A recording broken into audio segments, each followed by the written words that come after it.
Hi ನಮಸ್ತೆ ಎಲ್ಲರಿಗೂ inform media ಜಗತ್ತು ಚಾನಲಿನ ಮತ್ತೊಂದು ವಿಡಿಯೋಗೆ ಸ್ವಾಗತ ಸುಸ್ವಾಗತ. ಸ್ನೇಹಿತರೆ, ಎಲ್ಲರೂ ಹೇಗಿದ್ದೀರಾ? ಎಲ್ಲರೂ ಚೆನ್ನಾಗಿದ್ದೀರಾ ಅಂದ್ಕೊಂಡಿದ್ದೀನಿ. ಹೋಪ್ ನಾನು ಕೂಡ ತುಂಬಾ ಚೆನ್ನಾಗಿದ್ದೀನಿ. ಎಲ್ಲರೂ ಚೆನ್ನಾಗಿದ್ದೀರಾ ಅಂದ್ಕೊಂಡು ಭಾವಿಸ್ಕೊಂಡು ಇವತ್ತಿನ ಒಂದು ವಿಡಿಯೋನ ಶುರು ಮಾಡಿಬಿಡೋಣ. ಇವತ್ತಿನ ಒಂದು ವಿಡಿಯೋದಲ್ಲಿ ಸ್ನೇಹಿತರೆ, ಏಪ್ರಿಲ್ 20ರ ನಂತರ ಸಾಕಷ್ಟು ಬದಲಾವಣೆಯನ್ನು ನೋಡಬಹುದು. ಭಯಂಕರ ಸ್ಫೋಟಕ ಭವಿಷ್ಯ ಅಂತಲೇ ಹೇಳ್ಬೋದು. ಯಾವುದರ ಬಗ್ಗೆ ನಿಮ್ಮ ವ್ಯಾಪಾರ ವ್ಯವಹಾರದಲ್ಲಿ, ಹಣಕಾಸಿನಲ್ಲಿ, ವೃತ್ತಿ ಜೀವನದಲ್ಲಿ, ಉದ್ಯೋಗದಲ್ಲಿ ಏನೆಲ್ಲ ಬದಲಾವಣೆಯನ್ನು ಗ್ರಹಗಳು ಸೂಚಿಸಲಿದೆ, ಯಾವುದರ ಬಗ್ಗೆ ಮುನ್ನೆಚ್ಚರಿಕೆಗಳನ್ನು ತೆಗೆದುಕೊಳ್ಬೇಕು ಮೇಷರಾಶಿಯವರು ನನ್ನ ಕಂಪ್ಲೀಟಾಗಿ ಇದೇ ವಿಡಿಯೋದಲ್ಲಿ ತಿಳಿಸ್ಕೊಡ್ತಾ ಹೋಗ್ತೀನಿ. ಇದನ್ನೆಲ್ಲ ತಿಳ್ಕೋಬೇಕು, ಸಣ್ಣ ಪುಟ್ಟ ಪರಿಹಾರಗಳನ್ನೆಲ್ಲ ಫಾಲೋಅಪ್ ಮಾಡಬೇಕು ಅಂದರೆ ಎಲ್ಲೂ ಕೂಡ ವಿಡಿಯೋನ ಸ್ಕಿಪ್ ಮಾಡಬಾರ್ದು. ಅಂದರೆ ವಿಡಿಯೋನ ಕಟ್ ಮಾಡಿ ಓಡಿಸ್ಕೊಂಡು ಹೋಗಿ ನೋಡ್ತೀರಾ, ಇದು ಫುಲ್ ಇನ್ಫಾರ್ಮೇಷನ್ ಅರ್ಥ ಆಗಲ್ಲ. ಸೊ ಹಾಗಾಗಿ ಎಲ್ಲ ವಿಡಿಯೋದಲ್ಲೂ ತಿಳಿಸ್ತಾ ಇರ್ತೀನಿ. ಮೊದಲಿಂದ ಕೊನೆ ತನಕ ವಿಡಿಯೋನ ವಾಚ್ ಮಾಡಿ. ವಿಡಿಯೋದಲ್ಲಿ ಒಳ್ಳೆ ಮಾಹಿತಿ ಸಿಕ್ಕಿದ್ದಲ್ಲಿ ತಪ್ಪದೆ ವಿಡಿಯೋಗೊಂದು ಲೈಕ್ ಕೊಟ್ಟು, ಇನ್ನೂ ನನ್ನ ಚಾನಲ್ನ ಸಬ್ಸ್ಕ್ರೈಬ್ ಮಾಡ್ಕೊಳ್ತಾನೆ ನೋಡ್ತಿದ್ರೆ ದಯವಿಟ್ಟು ಇನ್ಫಾರ್ಮ್ ಮೀಡಿಯಾಗೆ ಸಬ್ಸ್ಕ್ರೈಬ್ ಆಗಿ ನಿಮ್ಮ ಅಭಿಪ್ರಾಯಗಳನ್ನು ಕಮೆಂಟ್ ಬಾಕ್ಸಲ್ಲಿ ತಿಳಿಸಿ. ಓಂ ನಮಃ ಶಿವಾಯ, ಓಂ ಶ್ರೀ ಮಹಾಲಕ್ಷ್ಮಿ ನಮಃ ಅಂತ ಕಮೆಂಟ್ ಮಾಡಿ. ಮಹಾಲಕ್ಷ್ಮಿಯ ದಯೆಯಿಂದ, ಅನುಗ್ರಹದಿಂದ ನಿಮ್ಮ ಜೀವನದಲ್ಲಿದ್ದ ಹಣಕಾಸಿನ ಸಮಸ್ಯೆ, ಸುಖ ಸಂತೋಷ ಹೆಚ್ಚಳವಾಗಲಿ. ಎಲ್ಲವೂ ಕೂಡ ಸಮಸ್ಯೆಗಳೆಲ್ಲ ನಿವಾರಣೆಯಾಗಿ ಉನ್ನತ ಆರೋಗ್ಯವನ್ನು ಪ್ರತಿಯೊಬ್ಬರು ಪಡೆದುಕೊಳ್ಳಿ ಅಂತ ಹೇಳ್ತಾ ವಿಡಿಯೋ ಕಡೆ ಗಮನ ಕೊಡ್ತಾ ಹೋಗೋಣ. ಸ್ನೇಹಿತರೆ, ಪ್ರತಿಯೊಬ್ಬರಿಗೂ ಗ್ರಹಗಳ ಸಂಚಾರ ಮತ್ತು ಗ್ರಹಗಳ ಸ್ಥಾನ ಬದಲಾವಣೆಯಿಂದ ಒಂದಲ್ಲ ಒಂದು ರೀತಿಯಲ್ಲಿ ಸಾಕಷ್ಟು ಬದಲಾವಣೆಯನ್ನು ನೋಡಲಿದ್ದೀರಿ. ಅದರಲ್ಲಿ ಮೇಷರಾಶಿಯವರು ಒಬ್ಬರು ಅಂತಲೇ ಹೇಳ್ಬೋದು. ಹಾಗಿದ್ರೆ ಮೇಷರಾಶಿಯವರಿಗೆ ಗ್ರಹಗಳ ಸಂಚಾರ ಹೇಗಿರಲಿದೆ ಅನ್ನೋದನ್ನ ನೋಡ್ತಾ ಹೋಗೋಣ. ಶುಕ್ರ 2 ಮತ್ತು 7ನೇ ಮನೆಯ ಅಧಿಪತಿ ಶುಕ್ರ 2ನೇ ಮನೆಯಲ್ಲಿ ಸ್ವಕ್ಷೇತ್ರದಲ್ಲಿ ಏಪ್ರಿಲ್ 19ರಿಂದ ಸಂಚಾರವನ್ನು ಮಾಡುತ್ತಿದೆ. ಭಾನುವಾರದಿಂದ ಸ್ನೇಹಿತರೆ, ಕುಟುಂಬದಲ್ಲಿ ಸಂತೋಷ, ಮಾತಿನಲ್ಲಿ ವಾಕ್ಚಾತುರ್ಯ, ಸ್ಥಿರ ಆದಾಯ, ವ್ಯಾಪಾರದಲ್ಲಿ ಧನಲಾಭ ಅಂತಲೇ ಹೇಳಬಹುದು. ಇನ್ನು ಸೂರ್ಯ 5ನೇ ಮನೆಯ ಅಧಿಪತಿಯಾಗಿರುವ ಸೂರ್ಯ 1ನೇ ಮನೆಯಲ್ಲಿ ಉಚ್ಚ ಸ್ಥಿತಿಯಲ್ಲಿ ಸಂಚಾರವನ್ನು ಮಾಡುತ್ತಿದೆ. ಆತ್ಮವಿಶ್ವಾಸ, ಅಹಂಕಾರದ ಈಗೋ, ಮೇಲಧಿಕಾರಿಗಳಿಂದ ಒತ್ತಡ, ಮಕ್ಕಳ ಪ್ರಗತಿ ಅಂತಲೇ ಹೇಳ್ಬೋದು. ಶನಿ 10 ಮತ್ತು 11ನೇ ಮನೆಯ ಅಧಿಪತಿಯಾಗಿರುವ ಶನಿ 12ನೇ ಮನೆಯಲ್ಲಿ ಮೀನದಲ್ಲಿ ಸಂಚಾರವನ್ನು ಮಾಡುತ್ತಿದೆ. ಕೆಲಸದ ಸ್ಥಳದಲ್ಲಿ ಒತ್ತಡ, ವರ್ಕ್ ಪ್ಲೇಸ್ ಅಂತಲೇ ಹೇಳಬಹುದು. ಆದಾಯ ಖರ್ಚಾಗಲಿದೆ. ಅರಿಯುವುದು ಏಕಾಂತದ ಕ್ಷಣಗಳು ಅಂತಲೇ ಹೇಳಬಹುದು. ಇನ್ನು ಮಂಗಳ 1 ಮತ್ತು 8ನೇ ಮನೆಯ ಅಧಿಪತಿಯಾಗಿರುವ ಮಂಗಳ 12ನೇ ಮನೆಯಲ್ಲಿ ಮೀನದಲ್ಲಿ ಸಂಚಾರವನ್ನು ಮಾಡುತ್ತಿದೆ. ಆಸ್ಪತ್ರೆಗಳ ಖರ್ಚುಗಳು, ನಿದ್ರಾಹೀನತೆ, ವಿದೇಶಿ ಪ್ರಯಾಣ, ಪ್ರಚೋದನೆ ಇಲ್ಲದ ಆತಂಕ ಅಂತಲೇ ಹೇಳ್ಬೋದು. ಇದು ಗ್ರಹಗಳ ಸಂಚಾರ ಮತ್ತು ಗ್ರಹಗಳ ಸ್ಥಾನ ಬದಲಾವಣೆಯಿಂದಾಗುವಂತಹ ಪ್ರಭಾವಗಳು ಸ್ನೇಹಿತರೆ ಮೇಷರಾಶಿಯವರಿಗೆ. ಇನ್ನು ಒಂದೊಂದಾಗಿ ಹೇಳೋದಾದರೆ, ಉದ್ಯೋಗ, ವ್ಯಾಪಾರ ವ್ಯವಹಾರದಲ್ಲಿ, ವೃತ್ತಿ ಜೀವನದಲ್ಲಿ, ಮಕ್ಕಳ ಭವಿಷ್ಯ, ಕುಟುಂಬದಲ್ಲಿ, ಹಣಕಾಸಿನಲ್ಲಿ, ನಿಮ್ಮ ಹೆಲ್ತ್ ಬಗ್ಗೆ ಹೇಳೋದಾದರೆ ಏನೆಲ್ಲ ಬದಲಾವಣೆಯನ್ನು ಗ್ರಹಗಳು ಸೂಚಿಸಲಿದೆ, ಯಾವುದರ ಬಗ್ಗೆ ಎಚ್ಚರಿಕೆ ವಹಿಸಬೇಕು ಅನ್ನೋದನ್ನ ನೋಡ್ತಾ ಹೋಗೋಣ. ಒಟ್ಟಾರೆಯಾಗಿ ಹೇಳಬೇಕು ಅಂದರೆ ಸ್ನೇಹಿತರೆ, ಆಂತರಿಕ ಸಂಘರ್ಷಗಳು ಹೆಚ್ಚಾಗಲಿದೆ ಮತ್ತು ಅಸಾಧಾರಣ ವಿಜಯಗಳು ಅಂತಲೇ ಹೇಳಬಹುದು. ಸ್ನೇಹಿತರೆ, ಏಪ್ರಿಲ್ 2026ರ ದ್ವಿತೀಯಾರ್ಧದಲ್ಲಿ ಮೇಷರಾಶಿಯವರಿಗೆ ವಿಶಿಷ್ಟವಾದಂತಹ ಅನುಭವಗಳು ಸಮ್ಮಿಲನವನ್ನು ತರಲಿದೆ. ತಿಂಗಳ ಆರಂಭದಿಂದನೂ ಕೂಡ ನಿಮ್ಮ ರಾಶಿಯ ಅಧಿಪತಿ ಮಂಗಳ ಕರ್ಮಕಾರಕ ಶನಿಯೊಂದಿಗೆ ವ್ಯಯಸ್ಥಾನವಾದಂತಹ 12ನೇ ಮನೆಯಲ್ಲಿ ಮೀನರಾಶಿಯನ್ನು ಪ್ರವೇಶಿಸುತ್ತಾನೆ. ನಷ್ಟದ ಮನೆಯಲ್ಲಿ ನಿಮ್ಮ ರಾಶಿಯ ಅಧಿಪತಿ ಕುಳಿತಿರುವುದರಿಂದ ನೀವು ಒಂಟಿತನದ ಭಾವನೆಯನ್ನು ಅನುಭವಿಸಬಹುದು. ನಿಮ್ಮ ಪ್ರಯತ್ನಗಳಲ್ಲಿ, ವಿಶೇಷವಾಗಿ ಹೊಸ ಪ್ರಾಜೆಕ್ಟ್ಗಳಲ್ಲಿ ಗಮನಾರ್ಹ ವಿಳಂಬವನ್ನು ಎದುರಿಸಬಹುದು ಮತ್ತು ಮಾನಸಿಕ ಒತ್ತಡವೂ ಕೂಡ ಹೆಚ್ಚಾಗಬಹುದು.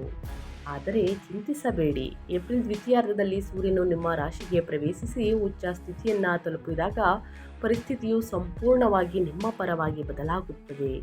ಈ ಶಕ್ತಿಶಾಲಿ ಸೂರ್ಯನು ನಿಮ್ಮನ್ನು ರಾಜನಂತಹ ಅಧಿಕಾರ ಮತ್ತು ದೃಢವಾದ ಆತ್ಮವಿಶ್ವಾಸದಿಂದ ತುಂಬುತ್ತಾರೆ. ಈ ಸಕಾರಾತ್ಮಕತೆಗೆ ವೇಗವನ್ನು ಸೇರಿಸುತ್ತಾ ಧನಾಧಿಪತಿಯಾದಂತಹ ಶುಕ್ರನು ಏಪ್ರಿಲ್ 19ರಂದು ತನ್ನ ಸ್ವಂತ ರಾಶಿಯಾದ ಋಷಭವನ್ನು ಪ್ರವೇಶಿಸುತ್ತಾನೆ. ಇದು ನಿಮ್ಮ ಆರ್ಥಿಕ ಸ್ಥಿರತೆಗೆ ಬಂಗಾರದ ಹಾದಿಯನ್ನು ಸುಗಮಗೊಳಿಸುತ್ತದೆ. ದ್ವಿತೀಯಾರ್ಧದಲ್ಲಿ ನೀವು ತಾಳ್ಮೆಯನ್ನು ಕಾಪಾಡಿಕೊಂಡರೆ ಮುಂದಿನ ದಿನಗಳು ನಿಮಗೆ ಅದ್ಭುತಗಳನ್ನು ಸೃಷ್ಟಿಸುತ್ತದೆ ಅಂತಲೇ ಹೇಳಬಹುದು. ಒಟ್ಟಾರೆಯಾಗಿ ಗ್ರಹಗಳ ಸಂಚಾರ ಮತ್ತು ಗ್ರಹಗಳ ಸ್ಥಾನ ಬದಲಾವಣೆಯಿಂದ ಮೇಷರಾಶಿಯವರು ಯಾವುದರ ಬಗ್ಗೆ ಎಚ್ಚರಿಕೆ ವಹಿಸಬೇಕು ಅನ್ನೋದನ್ನ ಇವಾಗ ಒಂದೊಂದಾಗಿ ತಿಳಿಸ್ಕೊಡ್ತಾ ಹೋಗ್ತೀನಿ. ಈ ಅದೃಷ್ಟ ರಾಶಿ ನಿಮ್ಮ ಕುಟುಂಬದಲ್ಲಿ, ನಿಮ್ಮ ಸ್ನೇಹಿತರಲ್ಲಿ ಇದ್ದರೆ ದಯವಿಟ್ಟು ಅವರಿಗೆ ವಿಡಿಯೋವನ್ನು ಶೇರ್ ಮಾಡಿ. ನಿಮ್ಮ ಕಡೆಯಿಂದ ಅದೃಷ್ಟದ ಭವಿಷ್ಯವನ್ನು ಅವರು ಕೂಡ ತಿಳ್ಕೊಂಡಂಗಾಗುತ್ತೆ.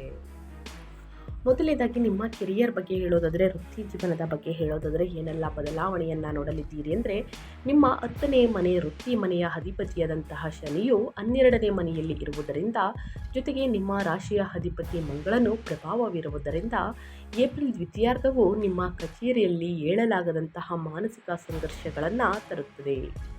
ಆಫೀಸ್ ಪಾಲಿಟಿಕ್ಸ್ನಿಂದಾಗಿ ತನ್ನ ಕಠಿಣ ಪರಿಶ್ರಮಕ್ಕೆ ತಕ್ಕ ಮನ್ನಣೆ ಸಿಗುತ್ತಿಲ್ಲ ಎಂಬ ಬಲವಾದ ಭಾವನೆಯನ್ನು ನೀವು ಅನುಭವಿಸಬಹುದು.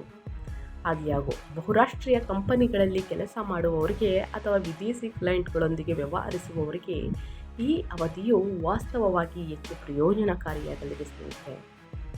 ಏಪ್ರಿಲ್ 19ರ ನಂತರ ನಿಮ್ಮ ವೃತ್ತಿ ಜೀವನದಲ್ಲಿ ಪ್ರಮುಖ ತಿರುವು ಬರುತ್ತದೆ. ಆಗ ಸೂರ್ಯನು ನಿಮ್ಮ 5ನೇ ಮನೆಯ ಅಧಿಪತಿ ನಿಮ್ಮ ಲಗ್ನದಲ್ಲಿ ಉಚ್ಚನಾಗುತ್ತಾನೆ. ನಿಮ್ಮ ಬುದ್ಧಿಶಕ್ತಿ ಅದ್ಭುತವಾಗಿ ಕೆಲಸ ಮಾಡುತ್ತದೆ. ಮೀಟಿಂಗ್ಗಳಲ್ಲಿ ನೀವು ತರುವಂತಹ ಪರಿಹಾರಗಳು, ಸಲಹೆಗಳು ಮತ್ತು ಐಡಿಯಾಗಳು ನವೀನವಾಗಿರುವುದಲ್ಲದೆ ನಿಮ್ಮ ಸಹೋದ್ಯೋಗಿಗಳಿಂದ ವ್ಯಾಪಕವಾಗಿ ಸ್ವೀಕರಿಸಲ್ಪಡುತ್ತವೆ. ಆದಾಗ್ಯೂ ಮೊದಲ ಮನೆಯಲ್ಲಿರುವ ಸೂರ್ಯನು ಸಕಾರಾತ್ಮಕ ಫಲಿತಾಂಶಗಳೊಂದಿಗೆ ಸ್ವಲ್ಪ ಅಹಂಕಾರವನ್ನು ತರುತ್ತಾನೆ. ಪ್ರತಿಯೊಂದರಲ್ಲೂ ನಿಮ್ಮದೇ ಮೇಲ್ಗೈ ಆಗಿರಬೇಕು ಎಂಬ ಹಠ ಹೆಚ್ಚಾಗುತ್ತದೆ. ಜವಾಬ್ದಾರಿಗಳು ಹೆಚ್ಚಳದೊಂದಿಗೆ ಉನ್ನತ ಆಡಳಿತ ಮಂಡಳಿಯಿಂದ ಒತ್ತಡವು ಕೂಡ ಹೆಚ್ಚಾಗುತ್ತದೆ. ನಿಮ್ಮ ಕಾರ್ಯಕ್ಷಮತೆ ಎಷ್ಟೇ ಅತ್ಯುತ್ತಮವಾಗಿದ್ದರೂ ಸಹೋದ್ಯೋಗಿಗಳೊಂದಿಗೆ ಪ್ರಾಬಲ್ಯ ಮರೆಯುವಂತಹ ವರ್ತನೆಯು ಕಟ್ಟುನಿಟ್ಟಾಗಿ ತಪ್ಪಿಸಿ. ಒಟ್ಟಾರೆಯಾಗಿ ಮೇಷರಾಶಿಯವರು ಯಾವುದರ ಬಗ್ಗೆ ಎಚ್ಚರಿಕೆ ವಹಿಸಬೇಕು ಅನ್ನೋದನ್ನ ಒಟ್ಟಾರೆಯಾಗಿ ತಿಳಿಸ್ಕೊಟ್ಟಿದ್ದೀನಿ. ಇನ್ನು ನಿಮ್ಮ ಹಣಕಾಸಿನ ಪರಿಸ್ಥಿತಿ ಹೇಗಿರಲಿದೆ, ಯಾವುದರ ಬಗ್ಗೆ ಮುನ್ನೆಚ್ಚರಿಕೆಗಳನ್ನು ತೆಗೆದುಕೊಳ್ಬೇಕು ಮೇಷರಾಶಿಯವರು ಅನ್ನೋದನ್ನ ನೋಡೋದಾದರೆ, ನಿಮ್ಮ ಲಾಭಾಧಿಪತಿಯಾದಂತಹ ಶನಿಯು ಖರ್ಚಿನ ಮನೆ ಅಂದರೆ 12ನೇ ಮನೆಯಲ್ಲಿ ಇರುವುದರಿಂದ ನೀವು ಎಷ್ಟೇ ದುಡಿದರೂ ಖರ್ಚುಗಳು ನಿಮಗಾಗಿ ಕಾಯುತ್ತಿರುತ್ತವೆ. ವಿಶೇಷವಾಗಿ ಏಪ್ರಿಲ್ನ 3ನೇ ವಾರ ನಂತರ ಅಂತಲೇ ಹೇಳಬಹುದು. ಹಣವು ನೀರಿನಂತೆ ಹರಿಯಬಹುದು. ಪ್ರಾಥಮಿಕವಾಗಿ ಆರೋಗ್ಯದ ಸಮಸ್ಯೆಗಳು ಅಥವಾ ವಾಹನ ರಿಪೇರಿ ಅಂತಲೇ ಹೇಳಬಹುದು. ಏಪ್ರಿಲ್ 19ರ ನಂತರ ಧನಾಧಿಪತಿ ಶುಕ್ರನು ತನ್ನ ಸ್ವಂತ ರಾಶಿಯನ್ನು ಅಂದರೆ ವೃಷಭವನ್ನು ಪ್ರವೇಶಿಸಿದಾಗ ಒಬ್ಬರವಿಳಿತವು ಅನುಕೂಲಕರವಾಗಿ ಬದಲಾಗುತ್ತದೆ. ಇದು ನಿಮ್ಮ ಆರ್ಥಿಕ ಶಕ್ತಿಯನ್ನು ಬಹಳವಾಗಿ ಹೆಚ್ಚಿಸುತ್ತದೆ. ನಿಮ್ಮ ಕುಟುಂಬದ ಅಗತ್ಯಗಳಿಗಾಗಿ ಹೆಚ್ಚಿನ ವಸ್ತುಗಳನ್ನು ಖರೀದಿಸಲು ಅಥವಾ ಚಿನ್ನಾಭರಣಗಳಲ್ಲಿ ಹೂಡಿಕೆಯನ್ನು ಮಾಡಲು ನೀವು ಸಂತೋಷದಿಂದ ಹಣವನ್ನು ಖರ್ಚು ಮಾಡುತ್ತೀರಿ. ಇಂದಿನ ಹೂಡಿಕೆಗಳಿಂದ ಬರುವ ಉತ್ತಮ ಆದಾಯವು ನಿಮ್ಮ ಬ್ಯಾಂಕ್ ಬ್ಯಾಲೆನ್ಸನ್ನು ಅಂದವಾಗಿ ಸ್ಥಿರಗೊಳಿಸಲು ಸಹಾಯವನ್ನು ಮಾಡುತ್ತದೆ ಅಂತಲೇ ಹೇಳಬಹುದು.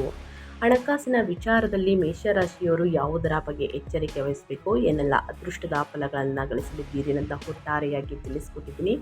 ಇನ್ನು ನಿಮ್ಮ ಫೈನಾನ್ಸ್ ಬಗ್ಗೆ ಹೇಳೋದಾದರೆ ಸ್ನೇಹಿತರೆ, ಏನೆಲ್ಲ ಬದಲಾವಣೆಯನ್ನು ನೋಡಲಿದ್ದೀರಿ ಅಂತಂದರೆ ನಿಮ್ಮ ಬಿಸ್ನೆಸ್ ಬಗ್ಗೆ ಹೇಳೋದಾದರೆ, ವ್ಯಾಪಾರ ಮತ್ತು ಸ್ವಯಂ ಉದ್ಯೋಗ ವ್ಯಾಪಾರ ವ್ಯವಹಾರದಲ್ಲಿ ಏನೆಲ್ಲ ಬದಲಾವಣೆಯನ್ನು ಗ್ರಹಗಳು ಸೂಚಿಸಲಿದೆ ಅಂದರೆ, ಏಪ್ರಿಲ್ 19ರ ನಂತರ ಶುಕ್ರನು ನಿಮ್ಮ 7ನೇ ವ್ಯಾಪಾರ ಮನೆಯ ಅಧಿಪತಿಯಾಗಿರುವಂತಹ ಲಗ್ನದಲ್ಲಿ ಸೂರ್ಯನೊಂದಿಗೆ ಸ್ಥಾನ ಪಡೆಯುತ್ತಾನೆ.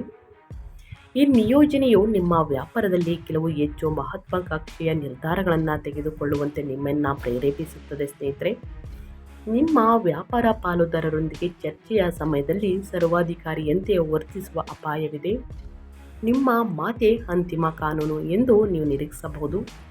ಆದಾಗ್ಯೂ ಏಪ್ರಿಲ್ 19ರ ನಂತರ ಶುಕ್ರನು ತನ್ನ ಸ್ವಂತ ಮನೆ ಅಂದರೆ 2ನೇ ಮನೆಯಾದ ವೃಷಭ ರಾಶಿಗೆ ಚಲಿಸಿದಾಗ ಪರಿಸ್ಥಿತಿಯು ಗಮನಾರ್ಹವಾಗಿ ಸಕಾರಾತ್ಮಕ ತಿರುವನ್ನು ಪಡೆಯುತ್ತದೆ.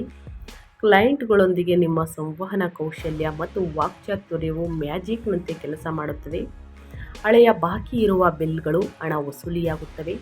ಹೊಸ ಪ್ರಾಜೆಕ್ಟ್ಗಳನ್ನು ಪ್ರಾರಂಭಿಸುವವರು, ವಿಶೇಷವಾಗಿ ಸೃಜನಶೀಲ ಕ್ಷೇತ್ರಗಳು, ಕಲೆ ಅಥವಾ ಐಷಾರಾಮಿ ಸರಕುಗಳು ವ್ಯಾಪಾರದಲ್ಲಿರುವವರು ಲಾಭದಲ್ಲಿ ಗಣನೀಯ ಏರಿಕೆಯನ್ನು ಕಾಣುತ್ತಾರೆ ಅಂತಲೇ ಹೇಳಬಹುದು.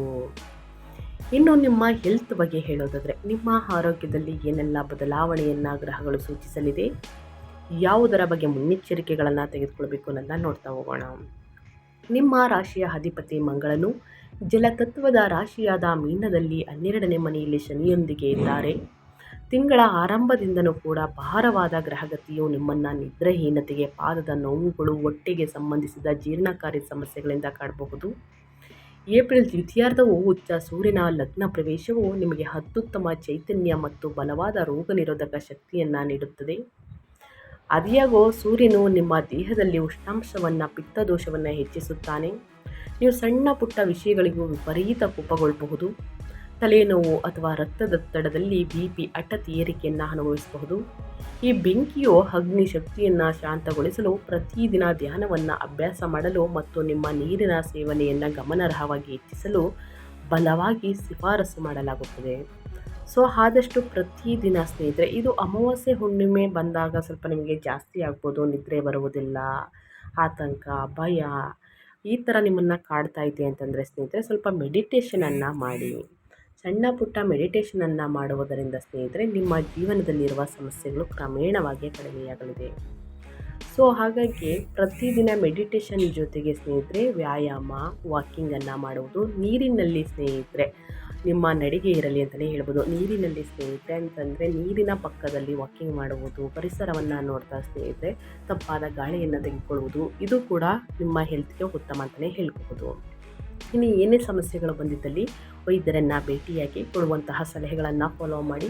ಖಂಡಿತವಾಗಿಯೂ ನಿಮ್ಮ ಆರೋಗ್ಯ ಮುಂದಿನ ದಿನಗಳಲ್ಲಿ ಉತ್ತಮವಾಗಿರಬೇಕು ಅಂದರೆ ಇಂದಿನ ದಿನ ಬಹಳಷ್ಟು ಎಚ್ಚರಿಕೆಯಿಂದ ನಿರ್ಧಾರಗಳನ್ನು ತೆಗೆದುಕೊಳ್ಬೇಕು. ಇನ್ನು ಕುಟುಂಬ ಮತ್ತು ವೈಯಕ್ತಿಕ ಸಂಬಂಧಗಳ ಬಗ್ಗೆ ಹೇಳೋದಾದರೆ, ಮೇಷರಾಶಿಯವರು ಏನೆಲ್ಲ ಬದಲಾವಣೆಯನ್ನು ನೋಡಲಿದ್ದೀರಿ ಅಂದರೆ, ನಿಮ್ಮ ಕೌಟುಂಬಿಕ ಜೀವನವು ಈ ತಿಂಗಳು 2 ವಿಭಿನ್ನ ಹಂತಗಳನ್ನು ಪ್ರದರ್ಶಿಸುತ್ತದೆ. ಒಂದೆಡೆ ಲಗ್ನದಲ್ಲಿರುವ ಹುಚ್ಚ ಸೂರ್ಯನು ನಿಮ್ಮ 7ನೇ ಮನೆಯ ಸಂಗಾತಿಯ ಮನೆ ಅಂತಲೇ ಹೇಳ್ಬೋದು ಮೇಲೆ ನೇರ ದೃಷ್ಟಿ ಬೀರುತ್ತಾನೆ. ಇದು ನಿಮ್ಮ ಜೀವನ ಸಂಗಾತಿಯೊಂದಿಗೆ ಅಹಂಕಾರದ ಘರ್ಷಣೆಗಳು ಮತ್ತು ಹೆಮ್ಮೆಯ ಭಿನ್ನಾಭಿಪ್ರಾಯಗಳನ್ನು ಪ್ರಚೋದಿಸುತ್ತದೆ. ನಿಮ್ಮ ಸಂಗಾತಿಯು ನೀವು ಹೇಳಿದ್ದೆಲ್ಲ ಸುಮ್ಮನೆ ಕೇಳಬೇಕು ಮತ್ತು ಪಾಲಿಸಬೇಕು ಎಂದು ನೀವು ನಿರೀಕ್ಷಿಸುವಂತಹ ಪ್ರವೃತ್ತಿಯನ್ನು ಬೆಳೆಸಿಕೊಳ್ಳಬಹುದು. ಈ ನಡವಳಿಕೆಯನ್ನು ನಿಯಂತ್ರಿಸುವುದು ಅತ್ಯಂತ ನಿರ್ಣಾಯಕ. ಮತ್ತೊಂದೆಡೆ ಸೂರ್ಯನು ನಿಮ್ಮ 5ನೇ ಮನೆ ಅಂದರೆ ಮಕ್ಕಳ ಮನೆ ಅಧಿಪತಿಯಾಗಿರುವುದರಿಂದ ಅವನ ಉಚ್ಚ ಸ್ಥಿತಿಯು ನಿಮ್ಮ ಮಕ್ಕಳ ಪ್ರಗತಿಯು ನಿಮಗೆ ಹೆಮ್ಮೆಯ ದೊಡ್ಡ ಮೂಲವಾಗಲಿದೆ ಎಂದು ಸೂಚಿಸುತ್ತದೆ.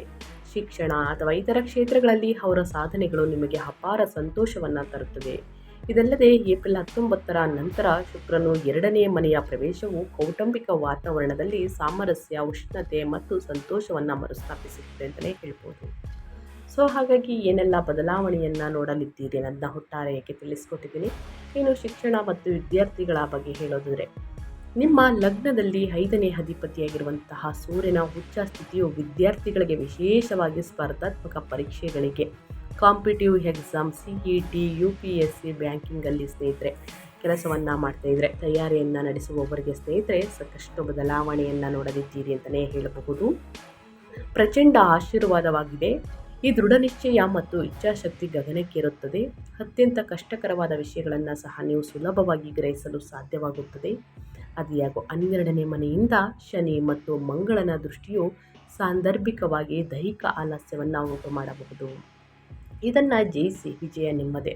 ಉನ್ನತ ಶಿಕ್ಷಣಕ್ಕಾಗಿ ವಿದೇಶದಲ್ಲಿ ಪ್ರವೇಶವನ್ನು ಪಡೆಯಲು ಪ್ರಯತ್ನಿಸುತ್ತಿರುವಂತಹ ವಿದ್ಯಾರ್ಥಿಗಳಿಗೆ ಇದು ಹೆಚ್ಚು ಪಟ್ಟು ಅನುಕೂಲಕರ ಅವಧಿಯಾಗಿದೆ ಅಂತಲೇ ಹೇಳ್ಬೋದು.